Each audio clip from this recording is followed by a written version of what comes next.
Qui était Nicodème dans la Bible? Tout ce que nous savons de Nicodème dans la Bible provient de l'évangile de Jean. Jean 3:1. Le décrit comme un pharisien. Les pharisiens étaient un groupe de juifs particulièrement strict dans son respect de la loi, qui s'est souvent opposé à Jésus tout au long de son ministère. Jésus a beaucoup dénoncé leur légalisme, voir Matthieu 23. Saül de Tarse, devenu par la suite, était pharisien, Philippiens 3:5. Jean 3:1 décrit aussi Nicodème comme un chef des Juifs. Jean 7, 50-51. Il dit qu'il était membre du Sanhédrin, le directoire juif.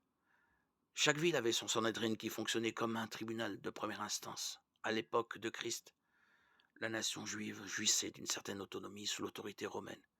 Et le grand Sanhédrin de Jérusalem était la cour d'appel pour toute affaire relative à la loi et à la religion juive.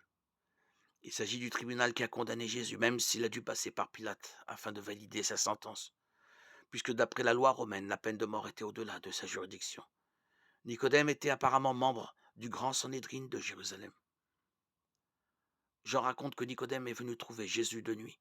Beaucoup pensent qu'il a procédé ainsi par peur ou par honte de venir le voir ouvertement.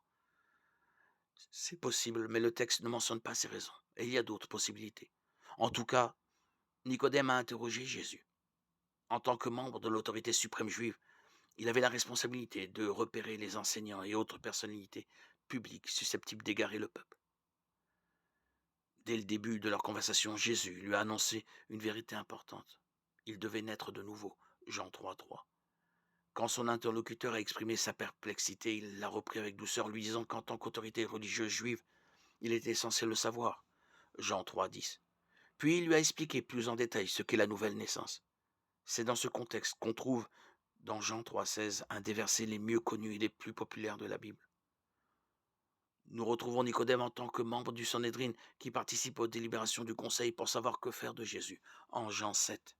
Certains prêtres et pharisiens, qui étaient certainement habilités à procéder ainsi, envoient des gardes du temple arrêter Jésus, mais ceux-ci reviennent bredouilles.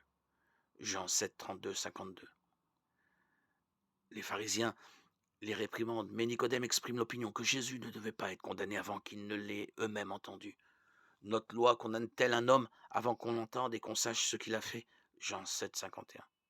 Les autres membres du Sanhédrin ont cependant rejeté sa suggestion parce qu'il semble avoir été déjà décidé ce qu'ils voulaient faire de Jésus.